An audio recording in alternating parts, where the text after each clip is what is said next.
Hello everyone, welcome to my new academy NEET channel.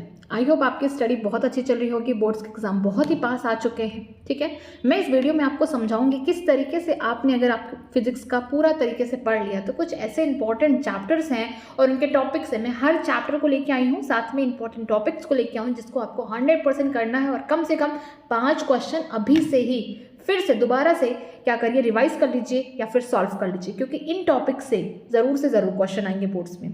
तो आपने पूरा कंप्लीट कर लिया, सिलेबस सब कुछ कंप्लीट हो चुका है। अब इंतजार कर रहे हैं कि किस दिन आपका एग्जाम होगा। तो देन स्टार्ट करते हैं कि कौन कौन से इंपॉर्टेंट टॉपिक्स हैं फिजिक्स के बोर्ड्स के लिए। मैं हर एक चैप्टर के मेन टॉपिक्स लेके आई हूँ जिसको आप करेंगे, रिवाइज करेंगे या फिर आप अपने सैम्पल पेपर में देखेंगे तो हर बार क्वेश्चन वहाँ से आए हैं। ठीक है, तो जो मोस्ट इंपॉर्टेंट टॉपिक्स है फिजिक्स के लिए, चलिए उसके बारे में बात करते हैं। जो पहला चैप्टर है हमारे क्लास 12 का वो है इलेक्ट्रिक चार्ज एंड फील्ड। ठीक है, इनमें जो टॉपिक्स है, जैसे कि यहाँ पे टॉपिक है इलेक्ट्रिक डाइपोल। आप डेफिनेशन पढ़िए, किस तरीके से डाइपोल मूवमेंट निकालते हैं, यूनिट क्या है, ये सारी चीज़ें बहुत ज़्यादा इंपॉर्टेंट है। फिर बात करते हैं electric field due to dipole, axial हो इक्वेटोरियल हो, आपको आना चाहिए, डिराइव करना आना चाहिए, फॉर्मूला आना चाहिए, किस तरीके से आपको क्वेश्चन सॉल्व करना है वो भी आना चाहिए। And then last Gauss law है, यहाँ से हर बार क्वेश्चन आते हैं, स्टेटमेंट के फॉर्म में भी आ सकते हैं, एप्लीकेशन जरूर आते हैं कि किस तरीके से आपको डिराइव करना है, कैसे आप फ्लक्स वगैरह निकाल सकते हैं। बात करते हैं सेकंड चैप्टर जिसका नाम है इलेक्ट्रोस्टैटिक पोटेंशियल एंड कैपेसिटेंस की। इस चैप्टर में सबसे इंपॉर्टेंट चीज़ क्या है, कैपेसिटर है। हर बार सवाल वहाँ से आता है, लेकिन उससे भी ज़्यादा इंपॉर्टेंट ये है कि इलेक्ट्रिक पोटेंशियल क्या है, उसके डिफिनेशन क्या, रिलेशनशिप है इलेक्ट्रिक फील्ड के, यहाँ से भी क्वेश्चन आपको देखने को मिलते हैं। ठीक है, फिर देखते हैं potential due to dipole, axial हो इक्वेटोरियल हो, किस तरीके से डिराइव किया जाता है, आपको आना चाहिए, और क्या इनकी वैल्यू है, क्या फॉर्मूला है, आपको एट लास्ट उसको याद करना है। ठीक है, फिर बात करते हैं पोटेंशियल एनर्जी की। जो सिस्टम ऑफ चार्ज है, किस तरीके से आप पोटेंशियल एनर्जी निकाल सकते हैं।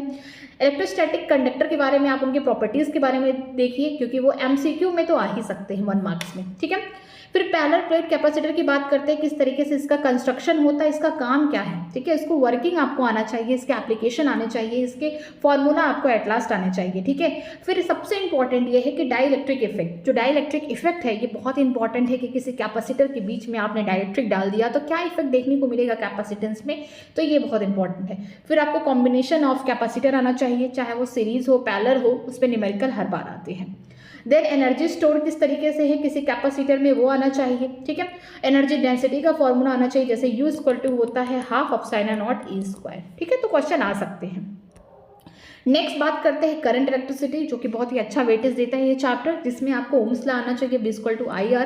जो ड्रिफ्ट वेलोसिटी है वो आना चाहिए, ड्रिफ्ट करंट निकालना, साथ में करंट, ये छोटे छोटे जो फॉर्मूला है स्टार्टिंग के टाइम पे। ठीक है, चाहे करंट डेंसिटी हुआ, डेफिनेशन फॉर्मूला आना चाहिए, रजिस्टिविटी आना चाहिए, वेरी इंपॉर्टेंट की डिपेंडेंसी क्या है टेम्परेचर पे, मेटल किस तरीके से बिहेव करता है, इंसुलेटर कैसे करता है, सेमी कंडक्टर कैसे करता है, मोबिलिटी आना चाहिए। ठीक है, उसका रिलेशनशिप क्या है किसके साथ, ड्रिफ्ट वेलोसिटी के साथ, एक दूसरे से क्या करिए रिलेशनशिप भी निकाल लीजिए। कभी क्वेश्चन ऐसे भी आ सकता है कि एक आपको रिलेट करके करना पड़ेगा, आपको उस समय दिमाग में नहीं आएगा कि फॉर्मूला क्या है, बट आप एक दूसरे से रिलेट करके कर पाएंगे। ठीक है, ग्राफ क्या है टेम्परेचर वर्सेस रेजिस्टिविटी का, ये इंपॉर्टेंट है। फिर बात करते हैं इलेक्ट्रिकल पावर, पावर एनर्जी का हो गया। सेल्स की बात करते हैं, सीरीज पैरेलल कॉम्बिनेशन हो गया, ये इंपॉर्टेंट है। किरचॉफ्स रूल, फर्स्ट सेकंड दोनों जो रूल्स हैं उनके बारे में देखिए, किस पे बोल सकते हैं बेस्ड है। ठीक है, एंड देन लूप को फाइंड करने की कोशिश करिए, किस तरीके से आप करंट निकाल सकते हैं। देन लास्ट क्या है, व्हीट स्टोन ब्रिज, जिनके प्रिंसिपल क्या है, किस तरीके से बैलेंस किया जाता है, कैसे आप रेजिस्टेंस को फाइंड कर सकते हैं।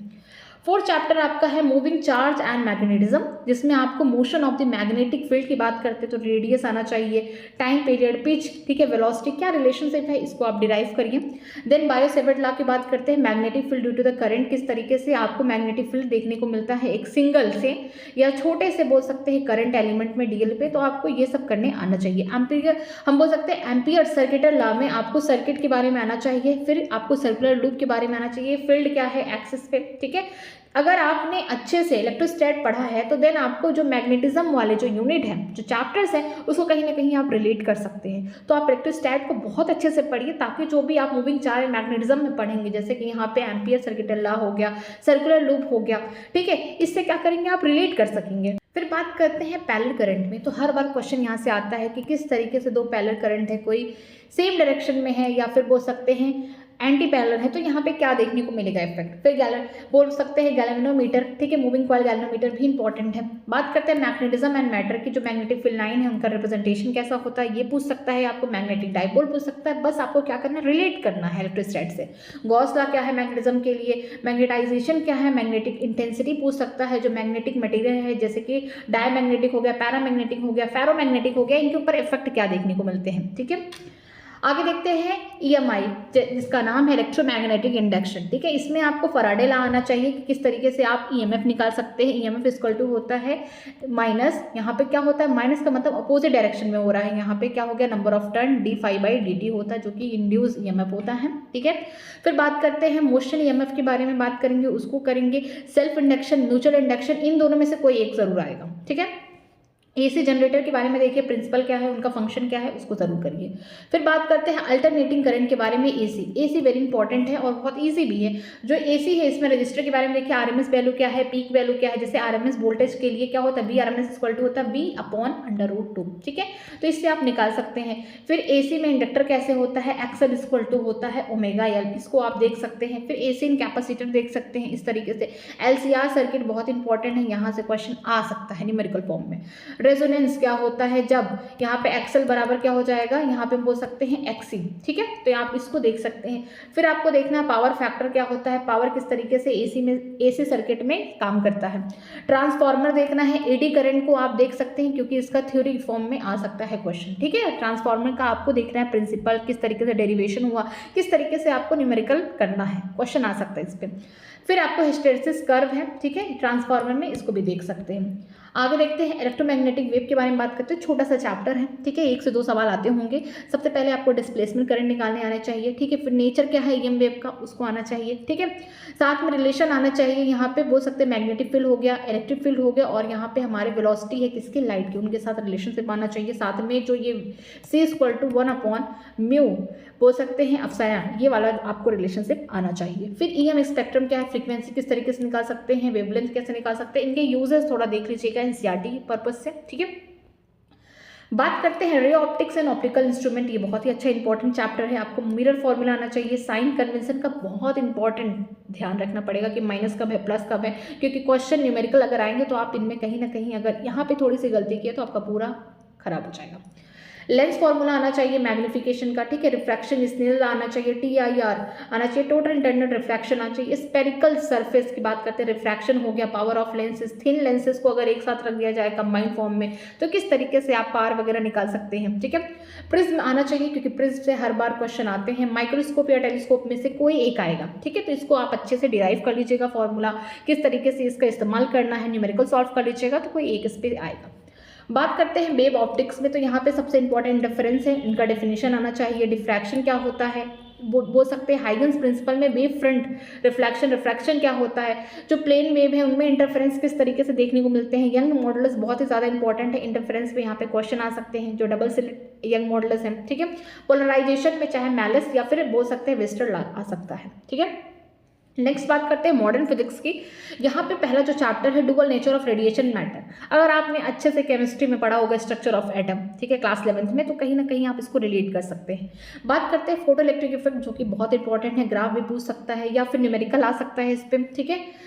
अगर बात करते हैं इंटेंसिटी इफेक्ट, ठीक है, यहाँ पे क्या इफेक्ट देखने को मिलता है ग्राफ पे, फोटो इलेक्ट्रिक इफेक्ट का, फ्रीक्वेंसी का क्या इफेक्ट है, स्टॉपिंग पोटेंशियल क्या है, आइंस्टाइन इक्वेशन को भी आप देख सकते हैं, ठीक है। स्टॉपिंग पोटेंशियल का क्या रिलेशनशिप है, क्यों होता है स्टॉपिंग पोटेंशियल, क्या इसका फ्रीक्वेंसी के साथ रिलेशनशिप है, फोटान क्या होते हैं, पार्टिकल के नेचर बताने हैं आपको, ये सारी चीज़ें आप बहुत जनरल पढ़ सकते हैं, क्वेश्चन लगा सकते हैं। ग्राफ को बहुत स्पेशली ध्यान पे दीजिएगा, ठीक है।